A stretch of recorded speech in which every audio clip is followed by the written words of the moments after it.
ಗೊತ್ತಿಲ್ಲ. ಶಿಷ್ಟಾಚಾರದ ಪ್ರಕಾರ ಇಲ್ಲ, ಶಿಷ್ಟಾಚಾರ ಉಲ್ಲಂಘನೆ ಆಗಿಲ್ಲ. ನಾವು ಉಲ್ಲಂಘನೆ ಮಾಡಿದ್ವಿ. ಮೊದಲು ಅದು 4-5 ದಿವಸದಿಂದಲೂ ಪಾಪ ಪ್ರಯತ್ನ ನಡೀತಾನೆ ಇತ್ತು. ದೆಹಲಿ ಮಟ್ಟದಲ್ಲಿಯೇ ಕೂಡ ಜೋಶಿಯವರು, ಸೋಮಣ್ಣವರೆಲ್ಲ ಕುಳಿತು ಬಹಳಷ್ಟು ಪ್ರಯತ್ನ ಪಟ್ಟರು. ಅವ್ರು ರೆಸ್ಪಾಂಡ್ ಮಾಡ್ತಿರಲಿಲ್ಲ ಅವರು. ನಾವು ಇಲ್ಲಿಂದನೂ ಬಹಳಷ್ಟು ಪ್ರಯತ್ನ ಪಟ್ವಿ. ಆ ಬಗ್ಗೆ ರೆಸ್ಪಾಂಡ್ ಹೊರಟಿದ್ವಿ, ಬಿಹಾರ್ಗೆ ಹೊರಟಿದ್ವಿ, ಹೀಗೆ ಮಾತಾಡಲ್ಲ ಅಂತ ಹೇಳಿ ಭಾಳ ಇದು ಮಾಡ್ತಿದ್ರು. ರಾಷ್ಟ್ರಪತಿಗಳ ಭವನದ ಅಧಿಕಾರಿಗಳು, ರಾಷ್ಟ್ರಪತಿಗಳ ಅಧಿಕಾರಿಗಳಷ್ಟೇ, ಅದರದ್ದೇನಿಲ್ಲ. ಅದರಿಗೆ ಎರಡನೇ ಮಾತೇ ಇಲ್ಲ ಅದರೊಳಗೆ. ಆಮೇಲೆ ಅವರು ಬೆಂಗಳೂರಿಗೆ ಬಂದಮೇಲೆ ಮಾತಾಡ್ತೀವಿ ಅಂದರು. ಬೆಂಗಳೂರು ಬಂದಾಗಲೂ ರೆಸ್ಪಾಂಡ್ ಮಾಡಿಲ್ಲ. ನಮ್ಮ ರಾಜ್ಯಪಾಲರ ಗಮನಕ್ಕೆ ತಂದ್ವಿ.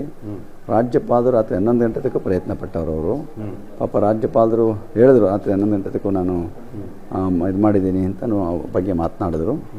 ಆಮೇಲೆ ನಾವೇನು ತಿಳ್ಕೊಂಡು ಏನು ಪರವಾಗಿಲ್ವಲ್ಲ, ಕೂತ್ಕೋಬೋದು ಅಂತ ನಾವು ಹೆಸರು ಚೇಂಜ್ ಮಾಡಿ ಹಾಕಿದ್ವಿ. ನಾವು ಅಂಥದ್ದೇನಾಗಲ್ವಲ್ಲ, ಬಂದ ಮೇಲೆ ಕುತ್ಕೋಬೋದಲ್ವ, ಇನ್ನೇನು ಅವ್ರು ಬಿಟ್ಕೊಟ್ರೆ ಇನ್ನೇನು ಜೋಶಿ ಪಕ್ಕದಲ್ಲಿ ಕೂತ್ಕೊಂಡ್ರೆ ಏನು ತೊಂದರೆ ಇಲ್ವಲ್ಲ ಅಂತ ನಾವು ತಿಳ್ಕೊಂಡ್ವಿ. ಆದರೆ ರಾಷ್ಟ್ರಪತಿಗೆ ಭಾಳ ಅಧಿಕಾರಿಗಳು ಅದ್ರ ಬಗ್ಗೆ ಯಾಕೋ ಭಾಳ ಸೀರಿಯಸ್ ಮ್ಯಾಟ್ರ್ ತಗೊಂಡ್ರು ಅಂತ ಕಾಣಿಸ್ತದೆ. ತುಂಬ ನಮಗೆ ಅವರು ಆ ಥರ ತಾಂತಾರೆ ಅಂತ ಗೊತ್ತಿರಲಿಲ್ಲ. ಅದೆಲ್ಲ ಅವರು ಬಂದ ಮೇಲೆ ಯಾಕೆ ಗೊಂದಲ ಆಗ್ತಾ ಇದೆಯಲ್ಲ, ಇಷ್ಟೊತ್ತು ಬರಲಿಲ್ಲ ಅಂತ ಅಂದ್ಮೇಲೆ ಅವಾಗ ಅರ್ಥ ಆಯ್ತು ನಮಗೆ. ಆಮೇಲೆ ಅವರು ಕಮಾಂಡ್ರ್ ಯಾರೋ ಬರ್ತಾರಲ್ಲ ಅವರೆಲ್ಲ, ಅವ್ರು ಹಿಂಗಿದೆ, ಹಂಗೆ ಕೂತ್ಕೋಬೇಕು, ಆ ಜಾಗದಲ್ಲಿ ಈ ಥರ ಇದೆ ನೋಡಿ, ಪುಸ್ತಕ ನೋಡ್ಬಿಟ್ಟೆಲ್ಲ ಏನು ಅಷ್ಟೊತ್ತಿಗೆ ಇವರೆಲ್ಲ ಹೋದರು. ಜೋಶಿ ಇವರೆಲ್ಲ ಕೆಳಗಡೆ ಹೋದರು ಮಾತನಾಡೋಕ್ಕೆ, ಬಿಟ್ಟಿಲ್ಲ ಅವ್ರನ್ನ ಒಳಗಡೆಗೆ. ರಾಷ್ಟ್ರಪತಿ ಭೇಟಿ ಮಾಡೋಕ್ಕೆ ಬಿಡಲಿಲ್ಲ. ಜೊತೆಗೆ ಅಷ್ಟೊತ್ತಿಗೆ ಗವರ್ನರ್ಗೆ ಬೇಸರ ಆಯಿತು ಅವ್ರಿಗೂ. ಗವರ್ನರು ಕೆಳಗಡೆ ಎದ್ದೋದ್ರು ಪಾಪ ಅವರು. ಅವ್ರನ್ನೂ ಕೂಡ ಒಳಗಡೆ ಅಲೋ ಮಾಡಲಿಲ್ಲ. ನೀವೇನು ಹೇಳಬೇಕು ಹೇಳಿ, ನಾವು ತಿಳಿಸ್ತೀವಿ ನಮ್ಮ ಮಾತು ಅಂತಂದ್ರಂತೆ. ಈ ಬಗ್ಗೆ ಹೋಗಿ ಈ ಥರ ಅಂತ ಹೇಳಿದಾಗ ಇಲ್ಲ ಆಗೋದಿಲ್ಲ ಅಂತಂದ್ರು ಅಂತ ಅವ್ರು ಬಂದು ಈಚೆಗೆ ತಕ್ಷಣ ಬಂದು ಹೇಳಿದ್ರು ಅಂತಂದ್ರಂತೆ. ಆಯ್ತು ಬಿಡಿ ಅಂತ ಅಂದ್ಬಿಟ್ಟು ಆಮೇಲೆ ನಾವು ಅದ್ಯಾಕೆ ನಾವು ರಾಷ್ಟ್ರಪತಿ ಬಂದಾಗ ನಾವು ಭಾಳ ಗೌರವವಾಗಿ ನಡ್ಕೊಳ್ಬೇಕಾದ್ರೆ ನಮ್ಮ ಕರ್ತವ್ಯ. ಇದರದ್ದು ಯಾರು ಲೋಪ ಇಲ್ಲ. ಅವರ ಅಧಿಕಾರಿಗಳ ಮಟ್ಟದಲ್ಲಿ ಇದಕ್ಕೆ ಸರಿಯಾಗಿ ಸ್ಪಂದನೆ ಆಗಿಲ್ಲ ಅನ್ನೋದೊಂದು ಬಿಟ್ಟರೆ ಬೇರೆ ಯಾವುದಿಲ್ಲ. ರಾಷ್ಟ್ರಪತಿಗಳ ಭವನದಲ್ಲಿ ಯಾವ ರೀತಿ ಕೂರಬೇಕು ಅನ್ನೋದಂತೂ ನೀಲನಕ್ಷೆ ಮೊದಲೇ ರೆಡಿ ಆಗಿತ್ತು. ಅವರು ನಾವು ಕಳಿಸಿದ್ದಂಗೆ ಮಾಡಲಿಲ್ಲ. ಅವರು ನಾವು ಕಳಿಸ್ಕೊಟ್ಟಿದ್ವಿ, 2 ಸಾರಿ ಕಳಿಸ್ಕೊಟ್ವಿ, ರಿವಿಷನ್ ಮಾಡಿ ಕಳಿಸ್ಕೊಟ್ವಿ. ಅವರು ಅದನ್ನು ಒಪ್ಪಲಿಲ್ಲ. ರಾಷ್ಟ್ರಪತಿ ಪಕ್ಕದಲ್ಲಿ ತಾವು ಕೂರಬೇಕು ಅಂತ ನಾವು ಮಾಡಿ ಕಳಿಸಿದ್ವಿ. ಅಲ್ಲೇ ನಾವು ಮಾಡಿ ಕಳಿಸಿದ್ವಿ. ಗವರ್ನರ್ ಪಕ್ಕದಲ್ಲಿ ಸುತ್ತೂರ್ಸೋಣ, ಆ ಕಡೆ ಕೂತ್ಕೋಬೇಕು ಅಂತ ಮಾಡಿದ್ವಿ. ಅದನ್ನೆಲ್ಲ ಮಾಡಿ ಕಳಿಸಿದ್ವಿ. 2 ಸತಿ ರಿವೈಸ್ ಮಾಡಿದ್ವಿ.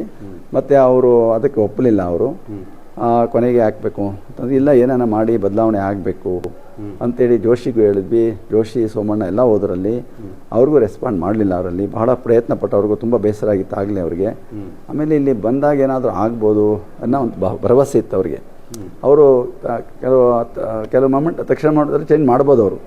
ಆದರೆ ರಾಷ್ಟ್ರಪತಿಗಳ ಗಮನಕ್ಕೆ ಇದು ತಂದಿಲ್ಲ ಅಂತ ನನಗೆ ಅನಿಸ್ತದೆ. ಅವರಿಗೆ ರಾಷ್ಟ್ರಪತಿಗಳ ಗಮನಕ್ಕೆ ಇದು ಬಂದಿಲ್ಲ ಅವರಿಗೆ. ಪಾಪ ಅವರು ರಾಷ್ಟ್ರಪತಿಗಳೇನು ಅಂದರೆ ಅಧಿಕಾರಿ ಏನು ಹೇಳ್ತಾರೋ ಹಂಗೆ ಅವ್ರು ನಡ್ಕೊಳ್ತಾ ಇರೋ ರೀತಿ ನೋಡಿದ್ರೆ ಅವರಷ್ಟೇ ಅವ್ರದ್ದು. ಅದರಿಂದ ಅವರ ಗಮನಕ್ಕೆ ಅದು ಬಂದಿದ್ರೆ ಅವ್ರು ಅದನ್ನು ಅಲೋ ಮಾಡ್ತಿದ್ರು. ಅವ್ರೇನು ಮಾಡಬೇಕಾಯ್ತು, ಮೊದಲೇ ಅವರು ರಾಷ್ಟ್ರಪತಿ ಬಂದ ಮೇಲೆ ಕೂತ್ಬಿಟ್ಟಿದ್ರೆ ಅವಾಗೇನು ಮಾಡೋಕ್ಕಾಗ್ತಿರ್ಲಿಲ್ಲ. ಆದರೆ ಬರುತ್ತೆ ಮೊದಲೇ ಇದೆಲ್ಲ ನಡೆದಿದ್ದರಿಂದ ಈ ಒಂದು ಇದಾಗಿದೆ. ಇದೇನು ದೊಡ್ಡದೇನಲ್ಲ ಇದು. ಯಾಕೆ ನಾವು ರಾಷ್ಟ್ರದ ಘನತೆ, ಗೌರವ ಅವ್ರು ಹೆಚ್ಚಿಸ್ಬೇಕಾಗಿರೋ ನಮ್ಮ ಕರ್ತವ್ಯ. ನಮಗೇನು ಎಲ್ಲಿ ಕೂತರು ಒಂದೇ ಜಾಗ, ಒಂದೇ ಅದೇ ಪಕ್ಕದಲ್ಲಿ ಕೂತೋ ತಕ್ಷಣಕ್ಕೆ ನಮಗೇನು ಕೊಡು ಬರೋದಿಲ್ಲ. ಅಷ್ಟು ದೂರ ಕೂತರು ನಮಗೇನು ಬೇರೆ ಏನಿರೋದಿಲ್ಲ. ಅದನ್ನು ಅನ್ಯತಾ ಯಾವುದೋ ಸಲ ರಾಷ್ಟ್ರಪತಿಗಳು ಬಂದರು, ಆ ಗದ್ದಿಗೆ ಹೋಗಿದ್ರು, ತುಂಬ ಭಕ್ತಿ ಶ್ರದ್ಧೆಯಿಂದ ನಡ್ಕೊಂಡ್ರು ಅವರು. ಮತ್ತು ಅವರಲ್ಲಿ ಭಕ್ತಿ ಭಾವನೆ ಚೆನ್ನಾಗಿತ್ತು. ಧ್ಯಾನ ಮಂಟಪದಲ್ಲಿ ಅವರು 2 ನಿಮಿಷ ಸುಮ್ಮನೆ ಕಣ್ಮುಚ್ಕೊಂಡು ಕೂತ್ಬಿಟ್ಟಿದ್ರು. ಆ ಅಧಿಕಾರಿಗಳು ಬಂದು 3 ಸತಿ ಅವರು ಅವಮ್ಮ ಹಿಂದೆ ಇರ್ತಾರಲ್ಲ, ಅವ್ರ ಕಮಾಂಡರ್ ಯಾರೋ ಇರ್ತಾರೆ, ಅವರು ADC ಅಂತಲೇ ಕರೀತಾರೆ ಅವ್ರನ್ನ. ಮೇಡಮ್ ಮೇಡಮ್ ಅಂದ್ರೂ ಅವ್ರು ಕಣ್ಣು ತೆಗಿಲೇ ಇಲ್ಲ ಅವರು. ಹಾಗೆ ಅವರು ಧ್ಯಾನದಲ್ಲಿ ತನ್ಮಯರಾಗಿದ್ದರು.